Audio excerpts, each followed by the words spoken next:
to the footy show. Oh my goodness, it has been such a turbulent week. I've lost all motivation to just pretty much like, I didn't want to watch football anymore. Actually, no, I did, but your team has just been performing at a very low par level. Half the country have written them off. Like, that's the one thing that I don't understand. Belgium fans, we're so brutal against our own national team. Like Roberto Martinez wasn't good enough, and we're still mouthing off the new guy, Rudy Garcia. We need.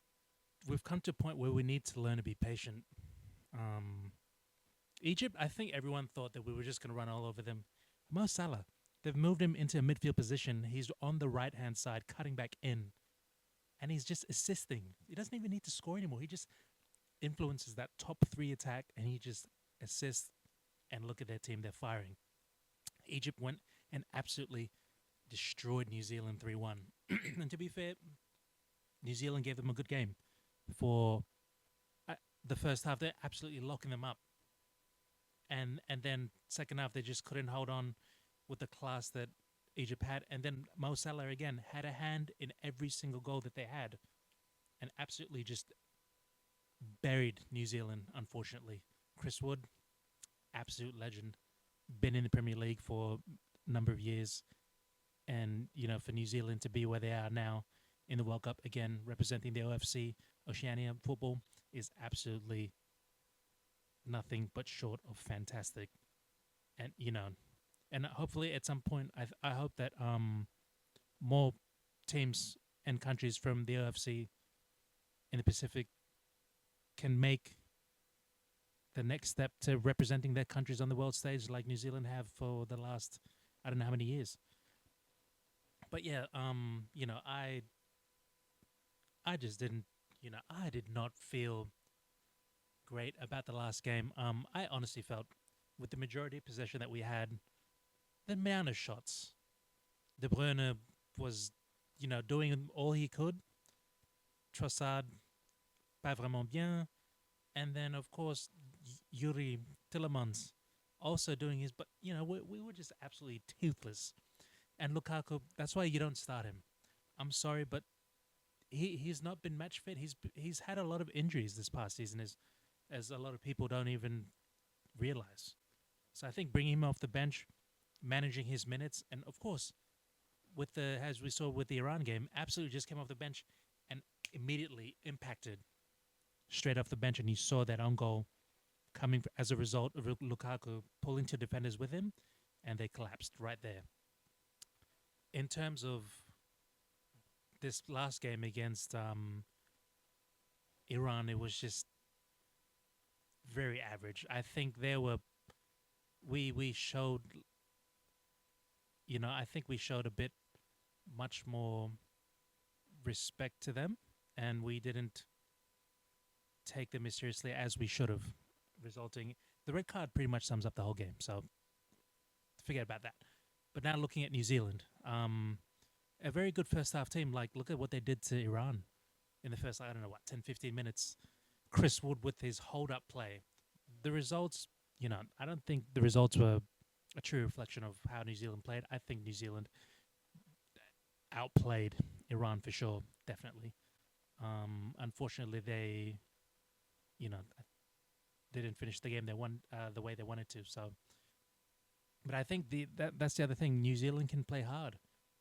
If they start putting 4 or 5 defenders at the back to make it hard for Belgium to penetrate, then that's going to be a very big issue moving forward.